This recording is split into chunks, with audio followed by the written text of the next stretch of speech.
We are here today to help bring justice to the Lakesha Kirkland family.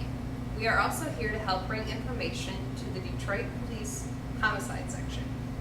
On Sunday, September 20th, 2009, Lakesha was sitting with her boyfriend in the back of a black Dodge Magnum when shots were fired from a blue Dodge Ram. Her boyfriend was not injured during the incident. The incident occurred around 2 a.m. There is a $2,500 reward if your information leads to an arrest. If the tip that leads to an arrest is received by midnight tonight, there is an additional $1,000 reward for a total of $3,500. If you know anything about this crime, please make the anonymous call to Crime Stoppers at 1-800-SPEAK-UP, or you can go to our website where you can make an anonymous tip at 1-800-SPEAKUP.org. Now we have Sergeant Gardner from Deputy Homicide. Again, this crime took place about 2 o'clock in the morning on Whitcomb Street, the 16,000 block of Whitcomb Street, at which time Lakesha had come over to her boyfriend's house, and just as they went around the corner onto Whitcomb Street, a blue Dodge Ram pickup truck was coming either in the same direction that they were traveling or the opposite direction in which they were traveling. At which time, the persons in the vehicle pulled out what is believed to be an AK-47 and fired shots into the car that they were occupying, striking Lakesha in her head. She was transported to the hospital and subsequently she passed on. Certainly we are looking forward to any tips in this case. We do believe that the person that owned that vehicle also lived in the area.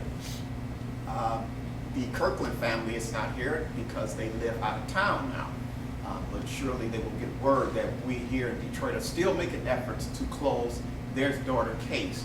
And if the community can help us close this case, we would greatly appreciate it by calling 1-800-SPEAK-UP and giving us the information that is needed to close the case. So all the information that you have right now is basically what you told us. So you're just waiting for someone to step up and give you a tip. That is correct. Again, as I said before, that we believe that the vehicle that's involved, the blue Dodge Ram pickup, lived in that area. So we're hoping that someone may know someone in the area that may own the truck, so they don't necessarily have had to see the crime, but just the mere fact that they know someone in the area that owns that type of truck.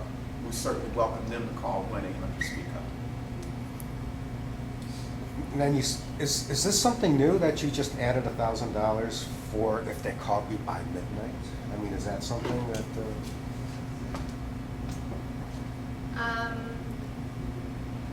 Well, it's something new that our president has just started doing. It was approved by our board, so hopefully it's just more of an incentive for members of the community to come forward Okay. with more. I'm just Yeah. curious. I mean, because have you done that before? You haven't done that before, have you? Yeah, a few Oh, you times. have? Oh, okay. All right. I think we're going. I guess. All right. And so on behalf of the parents, are you in touch with the parents still? I mean, are you in contact with them?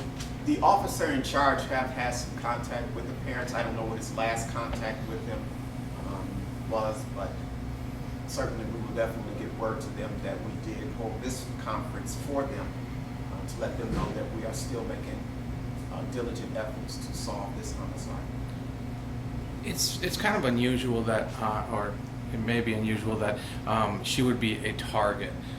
Do you feel that there was maybe, I mean, the boyfriend was a target, or that, something he was doing in the area? Or, I mean, did they live in the area? I mean, what was their nature of business while they were there? Or can you kind of explain that a little bit? I don't want to specifically get into the areas in which they lived because I don't want to cause any concerns for them. But they were over in the area. They were familiar with that area. She had come to that area because she also was familiar with the area. As they were going to another location, they encountered this truck. It appears that she was not the target. It appears that the person indiscriminately fired into their vehicle, causing her fatal injury.